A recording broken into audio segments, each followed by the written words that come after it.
This is going to be important for Rival, who haven't been able to get any points yet, to come in and at least split here with the Poppies. First things first, there's no way in hell that I see Mr. Nazer getting that Thoth pick again. It just way too crazy of a performance from Mr. Nazer. I mean, we've seen his Giannis gameplay, and that's pretty impressive, so to say, but I really do think that that Thoth was just way too much of a problem for Rival to deal with. Yeah, you can go the whole game without dying, even without High to the Urchin, is what we just saw there for that Thoth play. But we do see Hell getting banned out early by Rival, as well as Camazotz and Erlux Shen. Camazotz, a bit of a terror in the jungle. Just go ahead and take him out. Well, not to mention that it's a really strong pick for Ice Baby. Yeah. He is a great jungler when it comes to mechanics, and having that Camazotz is only going to boost him a little bit further. That does force Rival to ban out Ardio, which they do, leaving the first pick open. Terra is available, but the Poppies choose to go with Cucullet, give themselves a little bit of pressure in that solo lane. It could also potentially be a flex pick for the Poppies. I wouldn't be surprised to see somebody like Dalo looking to try and take this Cucullet into the jungle. It's aggressive, it has a little bit of frontline appeal, and it's utility, and that's the way that I really see Cucullet, but also a strong standout god if Creed wants to have more pressure in that solo lane. Rival also taking a bit of a flex pick with Osiris as their first pick, and then Rom coming in as well. So lots of damage and auto attack focus coming out from Rom, and then Jingwei picked up for Poppies. And I love it for Poppies running back the Jingwei. Warchi had a great game as well on this Jing, and I think that he was kind of one of the sleeper aspects. We were putting a lot of emphasis onto Mr. Nazer, and rightfully so, but Warchi as well also had a pretty standout performance on this Jingwei, and if it's not broke, don't fix it. Same thing happening for Draco picking up that Geb. Geb had a huge impact for them in that game, not just with the shields, but also with the Blink Cataclysms. Rival instead going with Fafnir over Ares this time. How do you feel about Fafnir as their support? Not surprised in the slightest. This is Kalas's god. This is his staple. I mean, it's what he established. His name and identity on EU SPL is being the dragon. Thoth and Raw banned out here for Rival, and for the Poppies, those first bans of our second banning phase, as well as Robin. So it looks like they don't think Cucullet's going to be going to the jungle necessarily, as Robin's one of those ones we more often see in the jungle. Eliminating the potential control aspects that Poppies might have been looking for as well. You don't want to permit a team to have really strong early game pressure. That's what Rival was trying to do against the Poppies last game, and it worked out only for a little bit, but Poppies are also a team that really thrive in the early game stages if they draft that way. So wanted to mitigate some of that map pressure. I think that was a strong choice by Rival to ban out the Robin. Unbat's picked up here for Rival just to give them even more control in these team fights.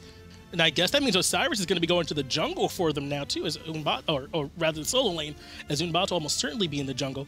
And then Susano picked up for Poppies. Osiris is a really strong brawler against the Cucullet, so I like that mindset. Deathwalker feeling pretty confident in just taking out that slapbox fight early on. The solo lane is just mostly going to be Cucullet and Osiris. It's just looking to poke out as much damage as possible, and the Soul actually being a selection, but I'm looking more at that Hades. I'm looking at that Hades there too, locked up to very likely be the mid lane mage for Team Rival here, so that's one of their picks that we see Rival on a lot. But to talk about Soul too, I think that's a strong pickup. You don't always want to go see Soul going to Fafnir, but looks like we do have a real small thing there with the Spectre. Actually Vulcan in the mid lane, so not quite as spicy as we were initially thinking. I was waiting for it, because I was like, man, Hades, I can kind of see it. You got the Hunbat's ultimate, but Vulcan makes sense too. You gotta appreciate having that Hunbat's Fear No Evil right into the explosion that Vulcan can provide in the mid lane. Yeah, Vulcan is very good, not just at providing that big explosion, but at objective control as well. If he puts it on an objective that's very low, it's hard to come in and contest that kind of secure. So that gives Wolfie for Team Rival a good chance to contest some of these early objectives for them to try and set up Ice Baby and Deathwalker to do a lot of damage. And I also really like Vote being on the ROM. I think that for Rival, a large issue that they were encountering in that last game wasn't Vote's positioning, so to say, but it was the Poppies aggressing onto him so frequently, making it really difficult for Vote to escape from that pressure. And now that he'll have that Rama ultimate to use to his advantage, he can buy himself a little bit more time for Rival to respond accordingly. They do give up some AoE from that position, though. Vote was a big part of, I think, why their Phoenix defenses were going so well in particular. When they got pulled into all that AoE damage, it was very difficult to respond, even for the tankier characters. But having that attack speed steroid in his kit now provided with his second ability is going to make things a little bit easier if the game goes again to that late game stride, because Rum is a late game hyper carry, and Hu Yi can perform to that as well. It's just a little bit more difficult when you're trying to box up against a Jingwei, because your attack speed can really fall apart facing off against that Jingwei. Once again, we see our support starting in the mid lane, leaving our AD carries alone in the dual lane. These early elementals go the way of the Poppies, and it looks like those mid Harpies did as well. Team Rival were there to contest, but I believe Poppies were able to secure them, which is part of what you get when you got a Geb and a Soul there in the mid lane. They clear well. And Kalas, of course, is just trying to assist Wolfie. Wolfie, again, going for that because of Thoth Rush, which is expected on a god like Wolfie. Good poke coming out from Mr. Nazer. Have Wolfie very low. Draco Marino even commits the blink and uses the rollout there for the slow. That forces out the shell from Team Rival to keep Wolfie alive, and just barely dodging a Stellar Burst damage from Mr. Nazer. Kalas going aggressive again, though. Misses the hammer stun that might have set up big damage from Wolfie, but still gets off that meatball. Still has that potential cleanse from the purification beads, although no mid laner wants to have to force those out at level 2, so luckily enough for Mr. Nazer able to just escape that. And it looks as though Rival actually trying to apply a little bit of pressure onto the Poppies in their buffs, recognizing that Dalo and Creed were able to successfully secure them. Still in favor, though, of the Poppies, because Wolfie had to give up his Aegis, it looks like, to try and stay alive in that early engagement. So it is one more cooldown that Wolfie has to be mindful of. Still 112 seconds remaining on that relic to try and keep him safe, as Kalas again playing aggressive. Good shield, though, from Draco Marino, so Mr. Nazer can just keep on moving. Really strong Stellar Burst as well from Mr. Nazer, getting a little bit of poke potential out onto Wolfie. Both of these mid laners are probably going to have to be backing, though, pretty soon. Wolfie with a little bit more mana than Mr. Nazer, but Mr. Nazer having those auto attacks and the passive climb from that heat built up, making them stronger as it builds, so still clear in favor of the Poppies. Warchi does hit level 5 first here on the dual lane side of the map. I think that's why we see Vote and BK playing back a little bit here, because Dalo was also lurking in the jungle. If Vote had been up further, I have no doubt that they would have went in on that, especially with Warchi's ultimate available. Doesn't have his blink quite yet, though. Instead, going to have the purification beads. Worried about that ultimate from Ice Baby having too much setup if he doesn't have any form of escape. That's a big part of what makes MOBA such a strong pick. You just kind of have to have beads, or else you're going to be controlled for so long. The rest of the team's going to have so much setup. They really could just kind of do whatever they want to you. So very important for Dalo to pick up those beads to make sure he doesn't get caught out by Unbots. Backing off everyone here is, but Poppy's still the ones exerting a lot of control over these neutral camps in the mid, like not the oracles, but rather the elementals, those mid harpies. Poppies have to make sure that they are on point, however, with their vision as far as the objectives are concerned. There is no doubt in my mind that Rival, the second that they see 1 or 2 members backing off from the Poppies and heading back to base, they're going to immediately aggress onto that Gold Fury, I'd anticipate. They've got the cores from Kalas on that Fafnir. You've got Wolfie with his turrets and just his secure in general, super strong. Vote's got a lot of shred as well, and Ice can just make sure that nobody gets close. Ice Baby's ultimate very strong and helping to secure objectives, not necessarily on the objective itself, but just keeping people away from it. As we do see a bit of a slapbox here over those mid harpies. Looks like they go the way of Team Rival. Creed, though, into that rage form over here against Deathwalker. Got a bit of a health lead on Osiris over here too, and he'll be backing, going back to try and pick up that first item. And again, we see the ultimate coming out from Ice Baby here in mid lane. Mr. Nazer, though, is in that disapparate, and he's able to get out safely. Wolfie uses the ultimate, forces Mr. Nazer to come back into the lane, but he does avoid it. Ends up being no kills there, but very, very close for Mr. Nazer. Does have to use his beats. That Geb shield from Draco just completely saved Mr. Nazer, even though he was able to finally make it into that disapparate form off of popping his own purification beads. That little bit of a health shield early on, as small as it might have seemed, still coming up huge for Mr. Nazer. Ice Baby's ultimate will be on cooldown now, but he knows he got some important cooldowns from the Poppies as well. So the next time he goes in on Mr. Nazer, those beads won't be available for him. But Mr. Nazer already very safe on the soul, and as you mentioned, Draco Marino watching out for him too to try and keep him safe as Vote and Warchi fight over these oracles, and Warchi gets them both. Warchi more than happy to have that Oracle Vision. Just means that Ice Baby will have to be a little bit more careful about rotating over. Slight boxing match between these two hunters right now, but Warchi finding the better end of it, and that's kind of just what you expect early on. Jingwei will typically harbor a little bit more experience in comparison to the enemy ADC because of how frequently and easily she can pick up those back harpies in her dueling side. And she's forced back early, able to come back to the lane as well, so doesn't even lose as much farm as your typical AD carries do on that left-hand side. Still very early on here in the game. We're 5 minutes in, no kills, and the gold is all but even up at this point too, so neither team able to establish very much of a lead, but it's the Poppies with Vision over here on the left-hand side, or the dual lane side, just to make sure that there's no aggression onto Warchi, or to set up aggression of their own with Dalo on Susano. Warchi being informed that Kalis is making that rotation, didn't opt to dash forward onto Vote when he used his rollout, and instead it's Kalis being aggressed onto by Dalo. Draco here just provides some moral support because nobody is looking to go in from the Poppies off of that one. It would have been difficult to take down the tanky Kalis this early in the game. They did have 3 members there, but not a whole lot of damage, but a good bit of control, so just deciding to tag him a little bit. Once again, though, Kalis is hanging around on this side, looking to get the hammer off of Warchi. He does. Not able to force out any cooldowns or anything, but he was able to get the Geb shield out into Warchi. Warchi's going to be okay.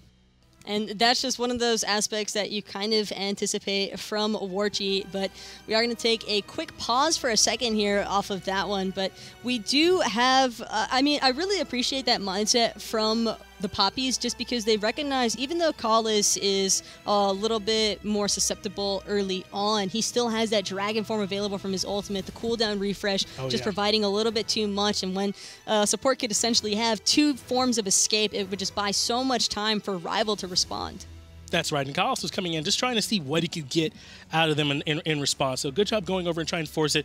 I believe we do have the game ready to get back up here, so no problem. We'll be able to get right back into it. Or rather, we're not able to get in just yet, but don't worry, we got it coming for you. Taco and I'll talk to you a little bit longer about what's been going on here so far. This early game, it is very even right now, but as soon as things are able to break open, we saw Poppies play so well in game 1. I'm expecting him to do big things here. I'm especially riding off the momentum from game 1. It's a lot more tedious and mentally straining for the enemy team that falls victim to that 50-minute loss. But of course, Rival are such a seasoned team. All of these players have been around the competitive area for a while now, so it makes it a little bit easier on Rival because, I mean, sure, they went down to the Poppies, but they are by no means out.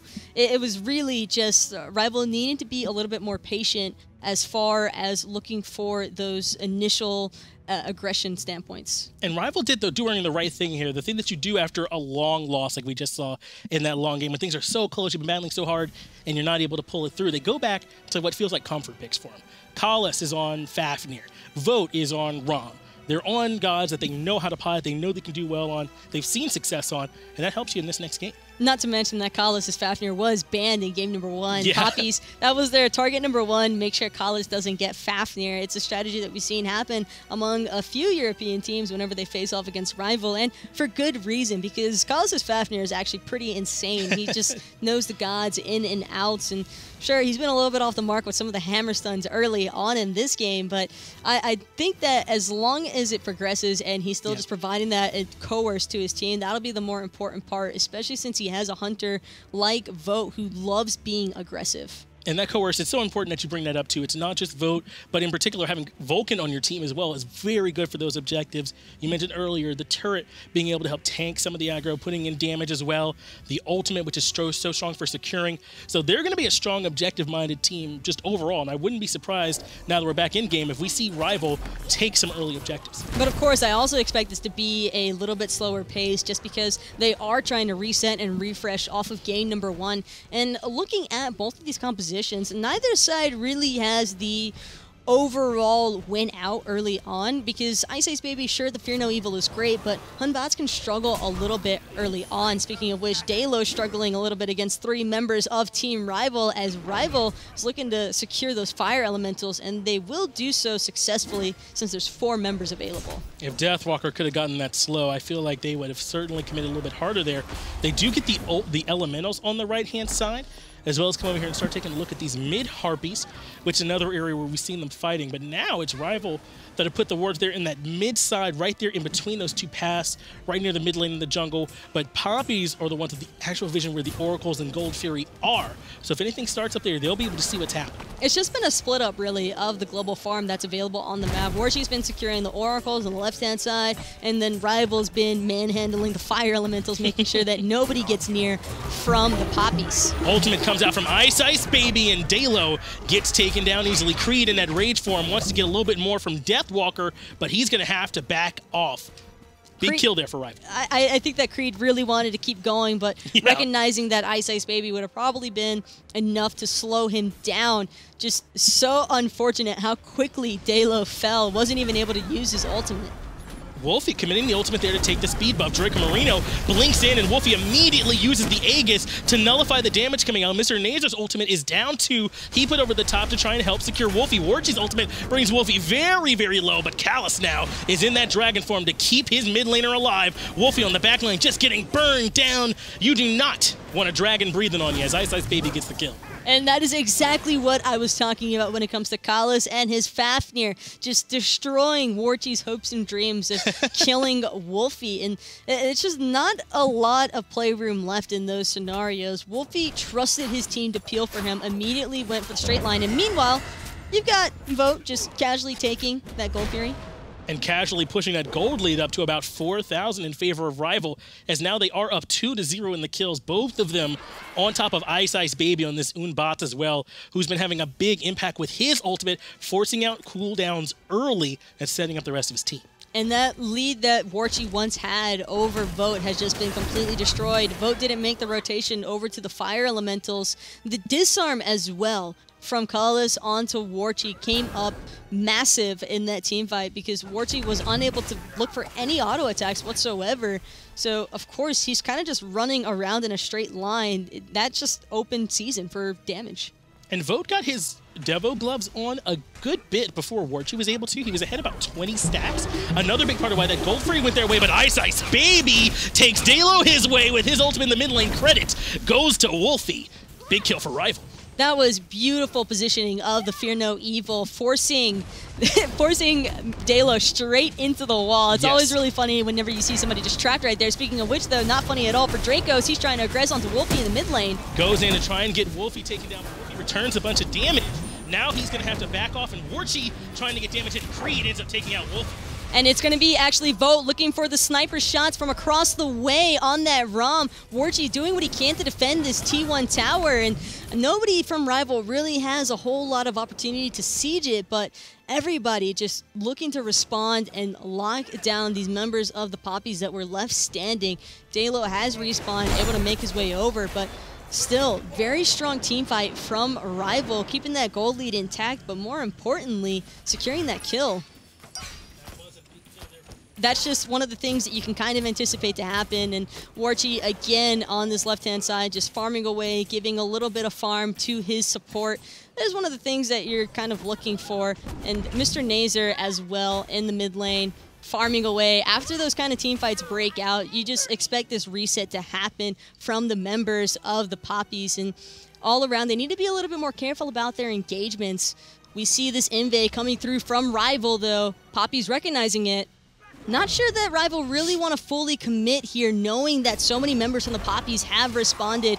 Creed getting cleansed of that stun out from Callus's hammer. Just, again, 4 members of the Poppies responding to this one side of the map, but that's leaving Vote all by himself in the dual lane to just keep farming away happily. These little leads are all that it's going to take. He already has a 2-level lead over Warchi, and again, the stacks. And Mr. Nazer taking a lot of poke there in the middle lane as well, so he's forced to back off as Team Rival do finally end up having to give up 1 kill there in the form of Wolfie in the mid lane. An important kill that the Poppies were able to secure onto Creed. But now Rival recognizing that the Poppies not all here, get the Portal Demon started up. Wolfie commits his ultimate, and they take the Portal Demon while the Poppies are napping. And that's exactly what Rival need to do. As soon as they recognize an advantage, they're going to press it. And when they have such a strong composition for securing objectives and shredding them at that, it's not even just to secure, it's just how fast they can kill it as well. And that was even with, I'm not sure if that ward was already there, but vision control looks like for Poppies right on top of the portal demon. So either they were seeing it happen and couldn't respond fast enough, or they only just placed it there now. But Team Rival, again, pushing his lead out at 12 minutes to about 5,000. That's a real big lead here in favor of Team Rival this early in the game. Up 3-1 in the kills column as well. And look at Ice Ice Baby's build path. And we mentioned it in game number 1 where Rival had this same sort of advantage. It was a very similar advantage very early on as well, but Poppy still managed to bounce back. Can never really count this team out after their game 1 performance, and Rival certainly cleaning things up, not looking to give any leeway room for the Poppies to try and work their way back into this game. Creed and Deathwalker just kind of slap fight over here in this right-hand side. But I do want to talk a little bit about what you said. Usually, if there's a team that's maybe not as experienced or not quite as veteran, then the early game is where they'll do the best, because it's kind of the part you always get to practice. Those late-game 55-minute slugfests, those are the ones you might not have nearly as many reps in. As Ice Ice Baby blinks in, shield comes out on a Mr. Nazer immediately. Draco Marino also commits the ultimate to try and turn onto Ice Ice Baby, who escapes with 1 HP. No, 25. He had 25. That was a beautiful shell from Kalas, just completely saving the life of Ice Ice Baby, who just, the turn and burn from the Poppies. That is what Rival has to keep an eye out for. Speaking of which, Deathwalker trying to bait the Poppies into that Vulcan ultimate, unfortunately going to be off the mark as Poppies recognizing it, just fall back immediately. Ice Ice Baby had 24 more than he needed at last fight. He was good to go. You know, able to just walk on out of there, so no problem. We did see, as you said, Creed trying, or not Creed, but Deathwalker trying to get a little bit more of an engagement out from the Poppies, but they were not biting. So that's Wolfie's ultimate down just for, you know, a moment. And looks like Wolfie here is doing that thing you love where he's going in to hide the urge. And I absolutely love this from Vote, though, where he was trying to contest Warchi on his own buff. Warchi actually dashing forward. Not sure if Vote caught that on the ward, however. But again, like you were saying, the Hide of the Urchin, I actually like it a lot more this time. He has a 2-level lead, and it's a win more item, like I mentioned in game number 1, where if you're already ahead, you can benefit substantially from the stat boost that it provides. And he has felt pressure from Dalo there in that mid lane too. Good poke is Deathwalker getting onto Dalo here in the 2v1. But now Creed with that rage form is going to keep going in. He backs off, but Gold Fury goes down in favor of Rival one more time on that right-hand side. So again, their objective control is huge. Deathwalker immediately calling out, yeah, their jungler is back over here. There's no problem for that to happen. And of course, whenever that occurs, they're just going to be coming back off of it. And with the members able to secure the Gold Fury, Ice Ice looking for the aggression onto Warchi, forcing out that Jingwei ultimate is a huge part of Warchi's early game survivability. Now that gold lead closer to 6,000 to 7,000 in favor of Team Rival, and the early game going much more in their favor this time than last game. Last game, they did have the early lead, but it feels like now the win condition for the Poppies in the late game is a lot weaker as opposed to Rival's objective control. They're already pressuring this tier 1 tower in right lane very, very low. Very massive gold and level disparity between these two teams, all in favor of Rival right now.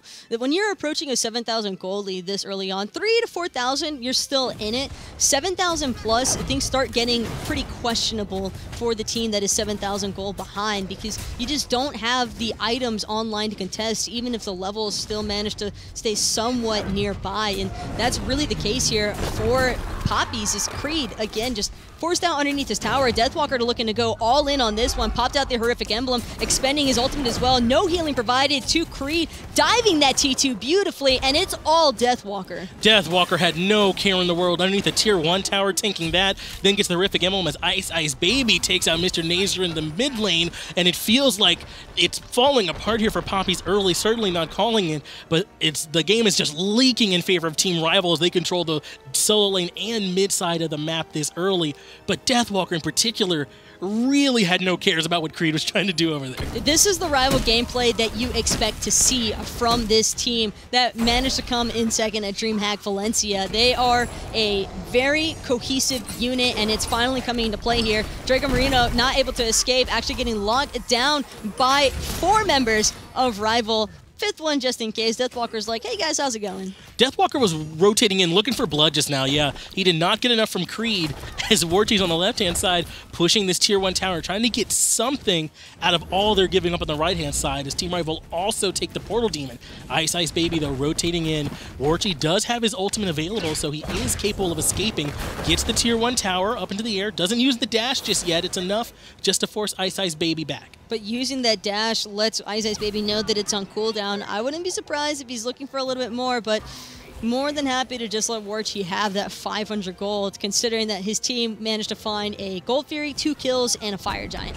And this solo lane side of the map is looking so rough for Poppies. Now Team Rival are down here taking the speed buff, taking the blue with sentry wards, regular wards, deep on the other side of the speed buff. So everything Poppies do over here to try and get back into the game, Team Rival will have vision control of. And now they're pushing down this Tier 2 tower on the right-hand side. Callus and Vote are kind of all you need. And it's not even like Rival have been killing the Poppies off cooldown. There's only 6 deaths. Yeah. 7 kills in total across the board. And that just goes to show how much map control that Rival have had, where Poppies haven't even felt comfortable moving around their own jungle. And the little moments where the fights have broken out and Rival has secured kills, it's been splitting. Looping around the backline here, and he does end up coming in. Gets pulled by Drelo, not able to catch anyone in the ultimate is Wolfie, but Deathwalker doesn't care. He's able to 1v4, gets off the horrific emblem so that he can put in damage on the Mr. Nazer. Warty's ultimate forced off as well, and Vote does go up into the air and get the kill. Tier 2 tower falls as well. The double kill snipes from Vote, cleaning up Mr. Nazer, cleaning up Warty. Neither of those carries safe.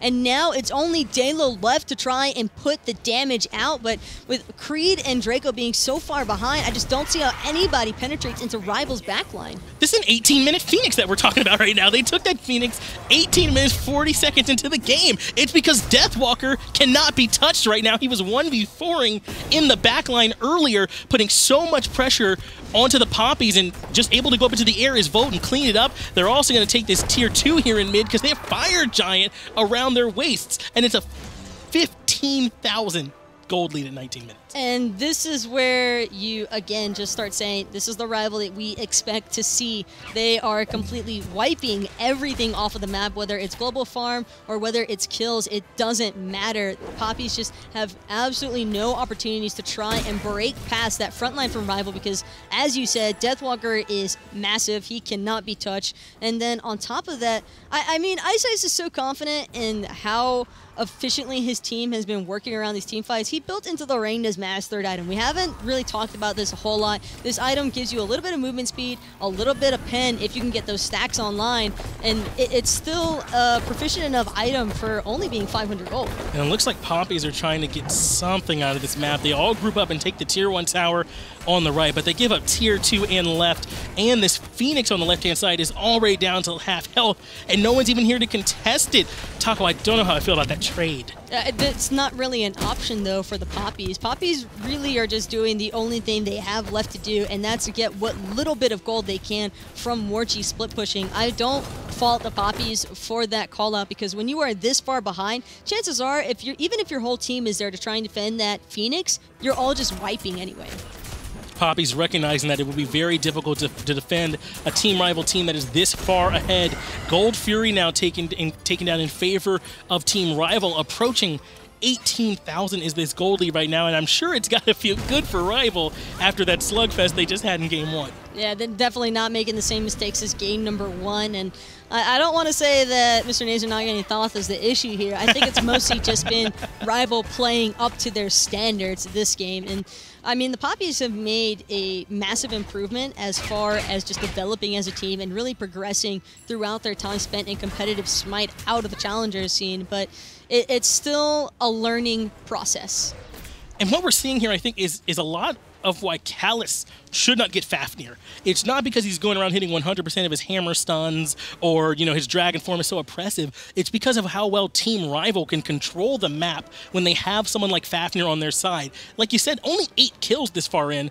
What they've really done to build this lead is control objectives, control that neutral farm, and now here they are waiting on that Fire Giant, which is only 5 seconds from spawning. And Callus has just been all over the carries from the Poppies, whether it's the disarms, the hammer stunts, or even just dropping his dragon form on top of everybody to ensure that he's going to slow down anybody caught in the proximity around that ultimate, And then cooldowns refresh. He can immediately go in right after, gives all the playroom in the world to Deathwalker to continue looping around the backside into the backline of the Poppies, getting members forced out low enough to where Vogue can clean up with his ultimate.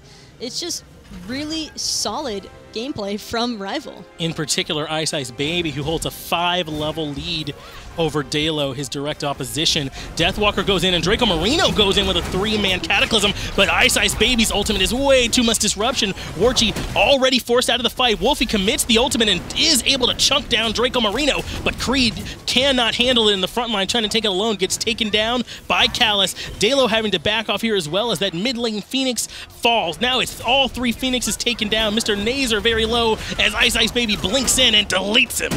And Ice Ice Baby, of course, not looking to let up anytime soon, actually forcing out 3 members still from the Poppies. They're trying to hold on to their Titan, but with 3 lanes of fire creeps pushing into the base, it won't be much longer. Wolfie taking out Warchi just for good measure to make sure nobody else can come in. Bo, I don't even care about the Titan. I just want to kill people in the fountain. Yeah, looked as if Team Rival kind of were halting DPS on the Titan there to try and get a few more kills at the last moment.